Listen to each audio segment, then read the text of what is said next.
وعلیکم ورحمۃ اللہ وبرکاتہ۔ یہ قطر آپ سے مخاطب ہے۔ سیف الرحمان سے آج کا پہلا نشریہ سماعت فرمائیے۔ ابتدا میں پیش خدمت ہے اہم خبروں کا خلاصہ۔ صاحب سمو امیر نے اقتصادی امور اور سرمایہ کاری کی سپریم کونسل کے 2021 کے پہلے اجلاس کی صدارت کی ہے۔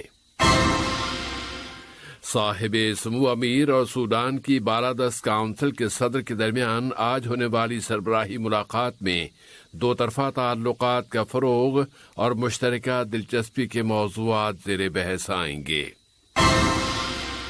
کابینہ نے ملک میں کورونا وبا کا مقابلہ کرنے کے لیے بچاؤ کے کچھ نئے اقدامات کا بھی فیصلہ کیا ہے۔ اردن کے فرمانروا نے کہا ہے کہ فتنہ اب ختم ہو چکا ہے اور ان کا ملک اس وقت پرامن اور مستحکم ہے۔ اور اقوام متحدہ نے علاقے میں ایران کے ایک بحری جہاز کو دھماکے کا نشانہ بنائے جانے کے بعد انتہائی حد تک ضبط و تحمل کی اپیل کی ہے۔ سامعین، یہ تھا اہم خبروں کا خلاصہ، اور اب پیش خدمت ہے ریڈیو قطر سے آج کا پہلا مفصل نشریہ۔ بسم اللہ الرحمن الرحیم۔ صاحب سمو امیر شیخ تمیم بن حمد آل ثانی نے، جو کہ اقتصادی امور اور سرمایہ کاری کی سپریم کونسل کے سربراہ بھی ہیں، 2021 کے اس کونسل کے پہلے اجلاس کی صدارت کی ہے۔ نائب امیر اور کونسل کے نائب صدر شیخ عبداللہ بن حمد آل ثانی، وزیر اعظم و وزیر داخلہ اور کونسل کے ایگزیکٹو رکن شیخ خالد بن خلیفہ بن عبدالعزیز آل ثانی اور کونسل کے دوسرے اراکین بھی ویڈیو کمیونیکیشن کے ذریعے منعقد کیے گئے اس اجلاس میں شریک تھے۔ اجلاس میں سن 2020 کے اجلاسوں میں کیے جانے والے فیصلوں اور سفارشات پر عمل درآمد کا جائزہ لیا گیا، اور فیصلوں اور پروجیکٹس کے فالو اپ کا طریقہ کار بھی طے کیا گیا ہے۔ اس کے علاوہ کل کے اجلاس میں سرمایہ کاری کے فروغ کی ایجنسی، فری زونز کی اتھارٹی کے تازہ ترین حالات، توانائی کے امور اور سرمایہ کاری کے امور کا بھی جائزہ لیا گیا۔ کونسل نے اس کے ایجنڈے میں شامل دوسرے موضوعات کا بھی جائزہ لیا اور ان کے بارے میں مناسب فیصلے کیے۔ قطر اور سوڈان کے درمیان گہرے تعلقات قائم ہیں۔ اس ضمن میں صاحب سمو امیر شیخ تمیم بن حمد آل ثانی آج جمعرات کے روز دیوان امیری میں برادر ملک جمہوریہ سوڈان کی عبوری بالادست کونسل کے سربراہ جنرل عبد الفتاح البرہان کا خیر مقدم کریں گے، جو ملک کے سرکاری دورے پر دوحہ پہنچ چکے ہیں۔ آج کے مذاکرات میں دونوں برادر ملکوں کے باہمی تعلقات، انہیں فروغ دینے کے وسائل اور مشترکہ دلچسپی کے متعدد دوسرے مسائل زیر بحث آئیں گے۔ برادر ملک جمہوریہ سوڈان کی خود مختار کونسل کے سربراہ جنرل عبد الفتاح البرہان سے قطر کی مجلس شورا کے اسپیکر جناب احمد بن عبداللہ بن زید آل محمود کی ملاقات میں قطر سوڈان تعلقات کا جائزہ لیا گیا۔ سوڈانی سربراہ نے وہاں کی ریاست دارفور میں امن، ترقی اور تعمیر نو کے لیے قطر کے بہت بڑے کردار کی تعریف کی ہے۔ اسی طرح ان سے نائب وزیر اعظم و وزیر خارجہ شیخ محمد بن عبد الرحمن آل ثانی کی ملاقات ہوئی ہے، جس میں مختلف شعبوں، خاص طور پر سرمایہ کاری کے شعبے میں ان تعلقات اور علاقے کے موجودہ حالات کا جائزہ لیا گیا ہے۔ پھر جمہوریہ سوڈان کی بالادست کونسل کے سربراہ کے ساتھ نائب وزیر اعظم و وزیر مملکت برائے امور دفاع ڈاکٹر خالد بن محمد العطیہ کی ملاقات ہوئی ہے، جس میں قطر اور جمہوریہ سوڈان کے درمیان فوجی اور دفاعی شعبوں میں تعلقات اور انہیں فروغ دینے کے وسائل کا جائزہ لیا گیا ہے۔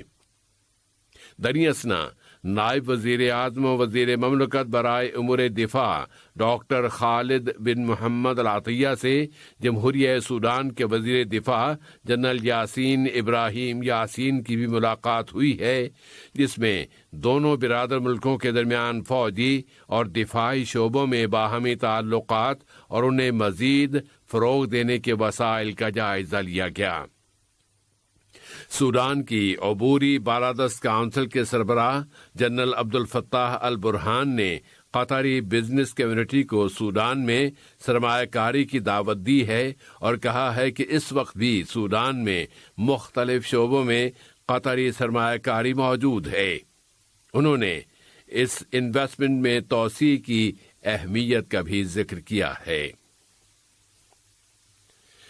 کابینہ نے کل وزیر اعظم و وزیر داخلہ شیخ خالد بن خلیفہ بن عبدالعزیز آل ثانی کی صدارت میں ہونے والے اپنے اجلاس میں کورونا کی وبا کا مقابلہ کرنے کے لیے متعدد نئے اقدامات کا فیصلہ کیا ہے۔ ان میں سے کچھ امور یہ ہیں: گھر سے کسی بھی وجہ سے نکلتے وقت فیس ماسک کا استعمال اور اسمارٹ فون پر احتراز ایپ کو ایکٹیو رکھنا حسب سابق لازمی ہوگا۔ روزانہ کی نمازوں اور جمعے کے لیے مساجد پہلے کی طرح کھولی جائیں گی، البتہ ماہ رمضان کے دوران تراویح کی نماز گھروں میں ادا کی جائے گی۔ گھروں اور مجالس کے بند مقامات پر سوشل وزٹ اور مل بیٹھنے پر پابندی لگا دی گئی ہے۔ ایک ہی گھر میں رہنے والی فیملی کے افراد ہی موسم سرما کے لیے لگائے گئے اپنے کیمپ میں جمع ہو سکتے ہیں۔ پہلے کی طرح بند یا کھلے مقامات پر شادیوں کی تقریبات پر بھی پابندی عائد رہے گی۔ پبلک پارکس، سمندر کے کناروں، کارنش اور جمع ہونے کے دوسرے مقامات پر لوگوں کے جمع ہونے اور ان کے مل بیٹھنے کی اجازت نہیں ہوگی، اور کھیل کود کے میدان پہلے کی طرح بند رکھے جائیں گے اور ان میں لگائے گئے ورزش اور سپورٹس کے آلات کا استعمال بھی حسب سابق منع ہے۔ میٹرو اپنی کیپیسٹی کے صرف 20% حصے تک چلے گی، اور وہ بھی ہر ہفتے جمعے اور ہفتے کے ایام میں میٹرو سروس بالکل بند رکھی جائے گی۔ تھیٹرز، سینما گھر، نرسریز، میوزیمز، پبلک لائبریریاں بند رہیں گی۔ تمام کانفرنسیں، نمائشیں اور اس قسم کی دوسری ایکٹیویٹیز پر پابندی لگا دی گئی ہے۔ Commercial complexes, wholesale markets, عوامی بازاروں کو ان کی کیپیسٹی کے 30% حصے تک کھولا جائے گا، اور ان میں بھی 16 سال سے کم عمر بچوں کو جانے کی اجازت نہیں ہوگی، اور تمام عوامی بازار یعنی ٹریڈیشنل مارکیٹس جمعے اور ہفتے کے دنوں میں بند رکھی جائیں گی۔ ہیئر ڈریسنگ اور بیوٹی سیلون بند رہیں گے۔ تفریحی پارک اور تمام تفریحی سینٹرز بند رکھے جائیں گے۔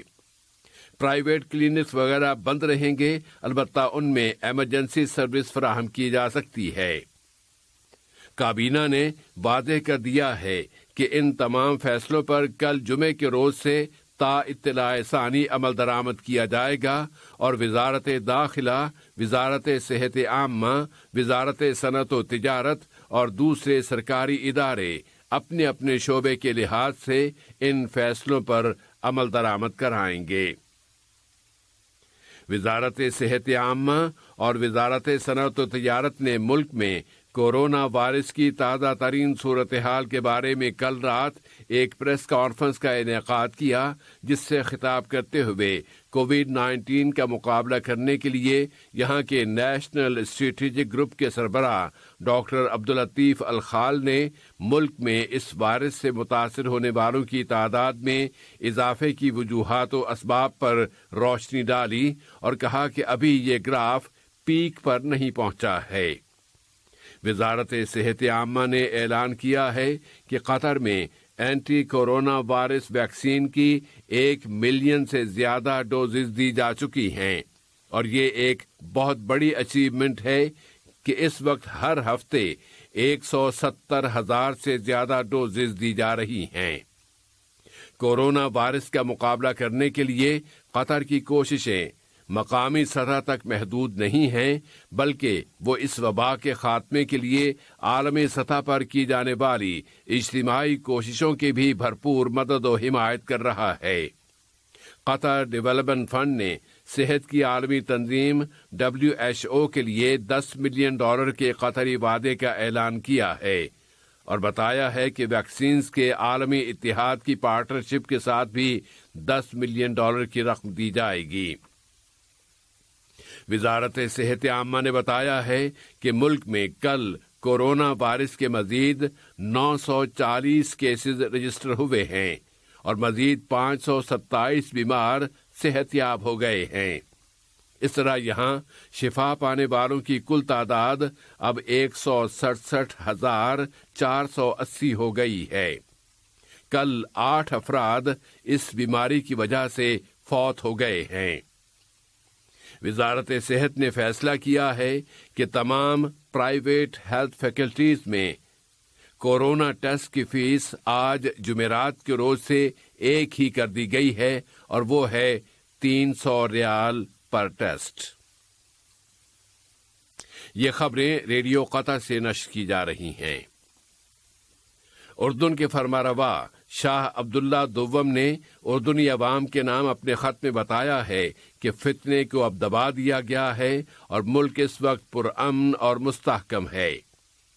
اردنی فرمانروا نے کہا ہے کہ انہوں نے شہزادہ حمزہ کے موضوع کے ساتھ ہاشمی خاندان کے اندر ہی ڈیل کرنے کا فیصلہ کیا ہے اور اس کام کی ذمہ داری انہوں نے اپنے چچا شہزادہ الحسن ابن طلال کے سپرد کر دی ہے۔ انہوں نے مزید کہا کہ شہزادہ حمزہ نے فیملی کے سامنے یہ عہد کیا ہے کہ وہ آباء و اجداد کے نہج اور اسلوب پر کاربند رہیں گے۔ شاہ عبداللہ دوم نے مزید کہا کہ جہاں تک اس مسئلے کے دوسرے پہلوؤں کی بات ہے تو قانون کے مطابق اس مسئلے کی تحقیقات کا سلسلہ جاری ہے اور تحقیقات کی تکمیل کے بعد ملک کے اداروں کے ذریعے پورے انصاف اور شفافیت کے ساتھ ان کے نتائج کے مطابق برتاؤ کیا جائے گا۔ اور اقوام متحدہ نے اس کے ترجمان اسٹیون ڈوجاریک کی زبانی اپیل کی ہے کہ بحر احمر میں ایران کے ایک بحری جہاز کو دھماکے کا نشانہ بنائے جانے کے واقعے کے بعد اب مشرق وسطی میں انتہائی حد تک ضبط و تحمل سے کام لیا جائے۔ اس اثناء میں امریکہ کی وزارت دفاع پینٹاگون نے کہا ہے کہ امریکی فوج ایران کے اس بحری جہاز پر حملے میں شریک نہیں تھی۔ امریکہ کے اخبار نیو یارک ٹائمز نے یہ خبر دی ہے کہ سراغ رسانی کی کچھ ایسی معلومات موجود ہیں جن سے پتہ چلتا ہے کہ تل ابیب ایرانی بحری جہاز پر اس حملے میں ملوث ہے۔ تہران نے اعلان کیا ہے کہ وہ تمام ضروری اقدامات کر رہا ہے اور بین الاقوامی ذریعوں سے یا بین الاقوامی اداروں کے ذریعے تحقیقات کا سلسلہ جاری ہے اور اس تحقیقات میں دھماکے کی نقصانات کا تخمینہ لگایا جا رہا ہے۔ آج کا یہ نشریہ ختم ہونے سے قبل اہم خبروں کا خلاصہ ایک مرتبہ پھر۔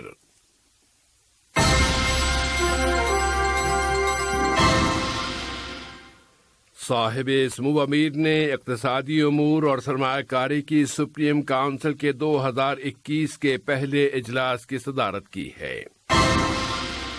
صاحب اسمو امیر اور سوڈان کی بالادست کونسل کے صدر کے درمیان آج ہونے والی سربراہی ملاقات میں دو طرفہ تعلقات کا فروغ اور مشترکہ دلچسپی کے موضوعات زیر بحث آئیں گے۔ کابینہ نے ملک میں کورونا وبا کا مقابلہ کرنے کے لیے بچاؤ کے کچھ نئے اقدامات کا فیصلہ کیا ہے۔ اردن کے فرمانروا نے کہا ہے کہ فتنہ ختم ہو چکا ہے اور ان کا ملک اس وقت پرامن اور مستحکم ہے۔ اور اقوام متحدہ نے علاقے میں ایران کے ایک بحری جہاز کو دھماکے کا نشانہ بنائے جانے کے بعد انتہائی حد تک ضبط و تحمل کی اپیل کی ہے۔ ریڈیو قطر سے آج کا پہلا نشریہ اپنے اختتام کو پہنچا. اگلا نشریہ رات 7:30 بجے پیش کیا جائے گا بإذن اللہ تعالی. السلام علیکم دوستوں، میں ہوں شیخ نور. مجھے امید ہے کہ ویڈیو آپ کو انفارمیٹو لگی ہوگی. اسی طرح قطر اپڈیٹ آتے رہنے کے لیے میرے یوٹیوب چینل گپ ship with Sheikh Noor YouTube channel کو سبسکرائب کیجیے اور اس ویڈیو کو لائک، کمنٹ اور شیئر ضرور کیجیے. Thank you.